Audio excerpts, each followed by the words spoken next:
This is Kyle Cherry. I'm Peter Bloomer, and we welcome you to Team Thrive by Prevail Online Coaching. We want to help you build the strength, conditioning, mobility, and nutritional and stress management habits to not just survive, but thrive.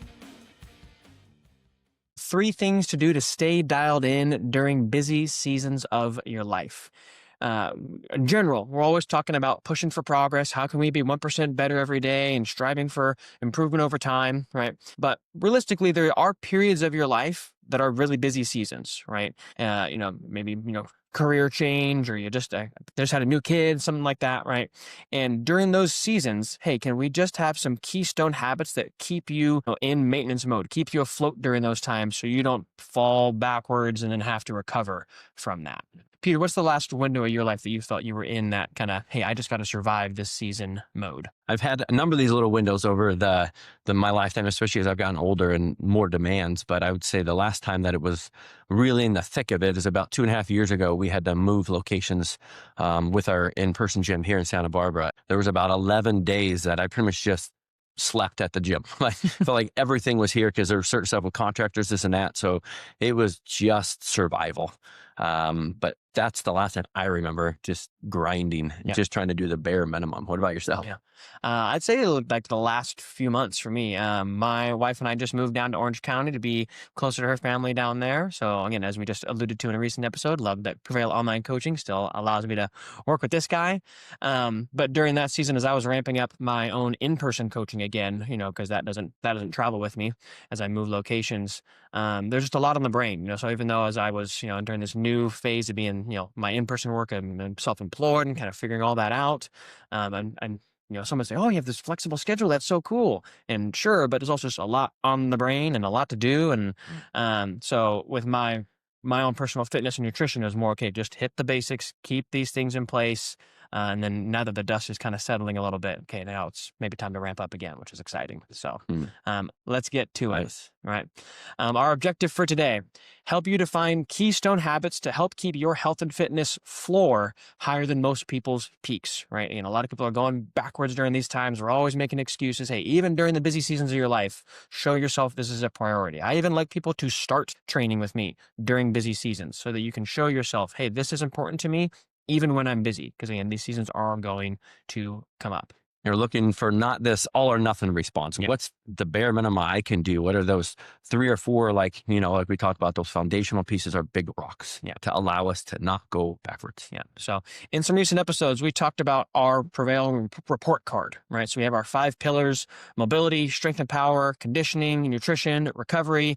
We have these kind of good benchmarks, great benchmarks, elite benchmarks. Again, we love this resource. We're fired up about it. It's already been awesome to use. But again, there might be times you look at something like this, God, there's just too much to do. I'll just do nothing. And that's, really doing yourself a massive disservice, because there are a few things that, again, will pay immense return on your investment and naturally kind of knock down other dominoes that even without really thinking about these other things, you'll probably still keep more in check than you realize. Without further ado, what are those 3 things that we want you to do during busy seasons? Number 1, stay strong. Right? We want you to prioritize strength training because maintenance is easier than you think. Even with something as simple as 2 30-minute sessions a week, doing a quick warm-up and 2 to 3 hard sets of a push pattern, pull pattern, squat pattern, hinge pattern, or 4 kind of major strength pattern movements, you're going to do much better than you think. This is the biggest bang for your buck training stimulus. We have people who, use Team Thrive, which is a 3-day-a-week full body strength program. Hey, during really busy seasons, they might only do 2. They might knock out a warm up and just do a couple sets of kind of the main, complex C and complex D. They might not get to the kind of the dessert accessory work. And I'm always applauding them when I see them do that, because I know, hey, if you did that means you're really busy, but I love that you still got this session in. Right. It's because it's just immense return on your investment, not just to stay strong for all the reasons we've talked about strength training, injury prevention, proper body composition, longevity, all those things, but also this is going to reinforce your mobility. If I'm doing full range, a pull up and a full range squat and a full range split squat and hinge, I'm moving my joints through these end ranges of motion to kind of maintain my mobility, and I'm keeping up a base of work capacity. If I'm going up the mountain, every step is easier if I stay strong, right? So if I have limited time for structured training and workouts, prioritize this, right? We like to think this maintenance is so much easier to maintain than making progress or making changes to what your body's used to. So doing just enough to keep that. A good example of this is you see athletes off season, preseason, in season. In season, some of their schedules are absolutely nuts. This is kind of what we're talking about them. Do we just enough to maintain all that work that you put in so we don't fall backwards and increase the likelihood of getting hurt or doing something dumb, and then it's nice too, because if your body's used to it just enough, the soreness, the exposure to that doesn't really go away, so that your body can be able to do that. And you're like, because I don't know if you've ever had a layoff of 2, 3, 4 weeks of people coming back from an injury, haven't done anything. Their first workout, they feel amazing. And then they're just so sore because their body's like, what the heck was that? So are we doing just enough to minimize that? Yeah. I love the quote by James Clear: imperfect action beats perfect inaction, right? So even if you have this optimal workout design, like, I don't have time for that today, so I won't do it. Well, that lost to the person who just got into the gym. They did the quick, A, B, C, D, main 4 patterns and got out. That person beat you today, right? Imperfect action beats perfect inaction every single time, right? Just before this recording, I'm coming back from some travel, shopping through town briefly. I've got a couple quick sets in of a couple big things. I'm feeling good, feeling better recording this than I would have had I not done that, right? Okay, so what is the plan to put that in action? Have a plan. That's the main thing. Right? So again, if you're using Team Thrive, okay, this gives me my structure. If I don't have time for the full workout, I'm going to hit complex, C and D. But just figure it out. What is the barrier? Is the barrier, getting to the gym? Do I need to have equipment available at home so I can do these simple sessions when I'm in a pinch? What is your barrier to getting training in? Figure it out. Have a plan to get these little maintenance sessions in. Right. So this is what I want you to prioritize with your structured training time, whatever you're going to preserve for that in your busy week, right? Around that, we want you to kind of think, okay, stay mobile. And I mean that in kind of 2 different ways. And just don't be sedentary, right? So both mobility, how we typically talk about it, moving your joints through full range of motion. Can you have a quick little, 2-minute even mobility routine that you do in the morning or evening, and then sit on the floor whenever you can? 2 minutes. One is, again, you can always squeak that in, and you can very quickly, move through some patterns that will be kind of put into our warm-ups, our typical lunge series, and, kind of move your hips and spine and shoulders through a full range of motion. And then when you're sitting on the floor, so maybe I'm getting some playing time in with my kids at the end of the day or something like that, I can naturally be in, sitting cross-legged and sitting in a long sit position and just kind of expose my hips to these different shapes. Right. So, hey, maybe if I only have 2 30-minute windows to train, maybe I don't do a 30-minute mobility session with one of those windows, because I can sprinkle that in throughout the week better than I can sprinkle in heavy strength training. And if you can do that 2 minutes outside, even better. Have a stack. Yeah. And then, and we also mean stay mobile as in, just don't be sedentary. Take walks. Still have your step count be high. You're going to keep exposing your joints to full range of motion. Maintain a base of fitness just by keeping your step count high. Just importantly, reinforce that I'm an athlete mindset, right? I'm not just doing this quick 30-minute session and sitting in a chair the rest of the day because I'm busy and just cranking away on a work. One, you're going to be more productive when you take these little movement breaks and snacks and take care of yourself physically, but also you're just going to be telling yourself, I prioritize this.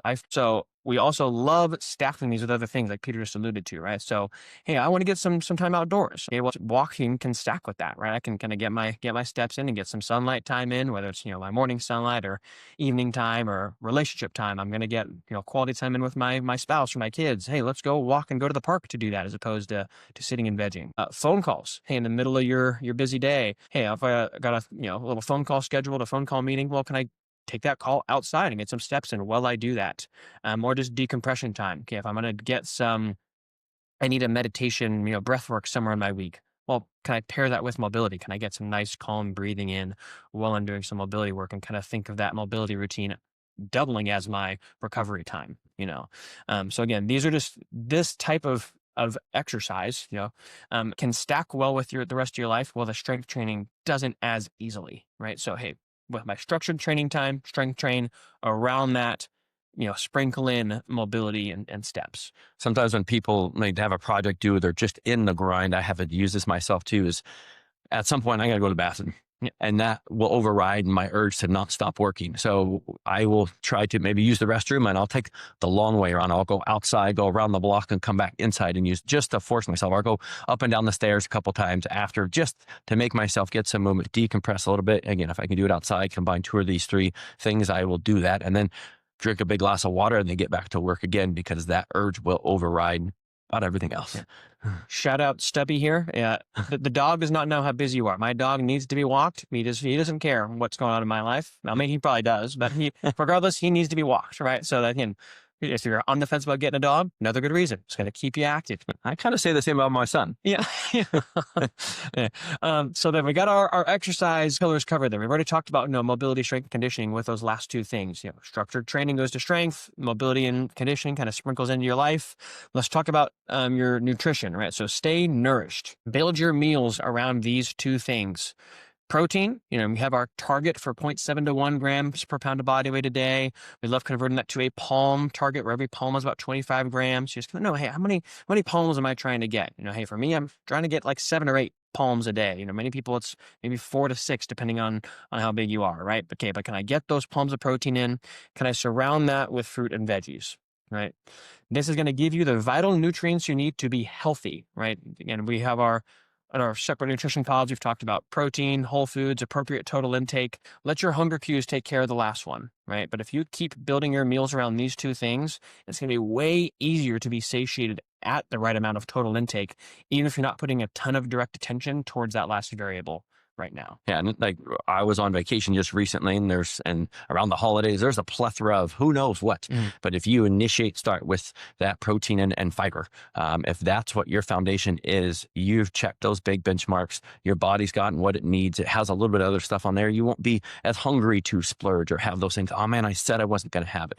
If you start with this, that'll be again those few big rocks that will really move the needle in the direction that you want. Yeah, love it. Right.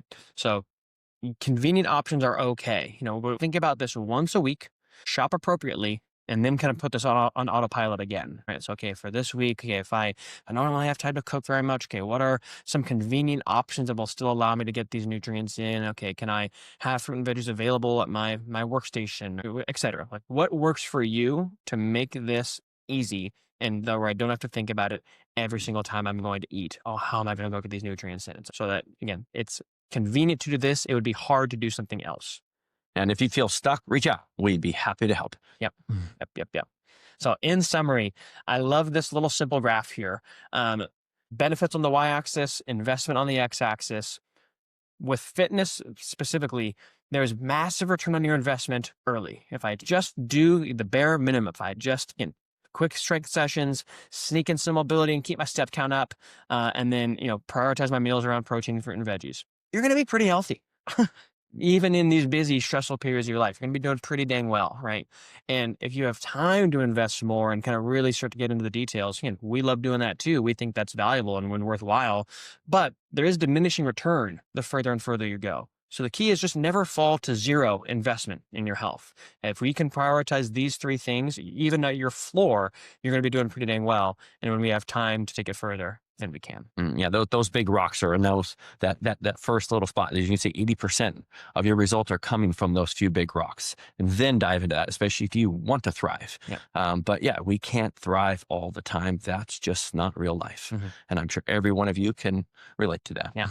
And my favorite line to kind of close things out here is that whatever it is that has you so busy, you will take care of it better if you do these three things. So whether that is parenting, whether that is a crazy, work stretch that has you really locked in, you're not going to perform as well if I just stay locked into my laptop for 12 hours consecutively. You are going to perform better if you get a 30-minute workout in, some mobility breaks, some work breaks, some walk breaks, step outside and get some nature time, prioritize protein, fruit, and veg. You're going to feel at your best. And even if that means you logged one less hour at your laptop that day, I guarantee the net productivity is going to be much higher because you are going to be in a better headspace as you go do that. Again, take care of whatever it is you need to take care of. Yeah. And a perfect example for a population that I so excited for them to hear this message too. A lot of people, again, in our age are having babies. I remember when we had our first, I kind of prepped for it and I used these kind of foundational pieces knowing what was going to happen. And it helped me immensely. Those first 3 months were just insane, but being able to just do these couple of things, again, strength training, we're not saying every day, it's a couple times a week. It's not even very much, but these little short breaks, it can make a world of difference for when life starts to settle. You can kind of just jump back in and not feel like, man, I'm so far behind from where I was. Yeah. Stay strong, stay mobile, stay nourished, keep thriving. Let's go.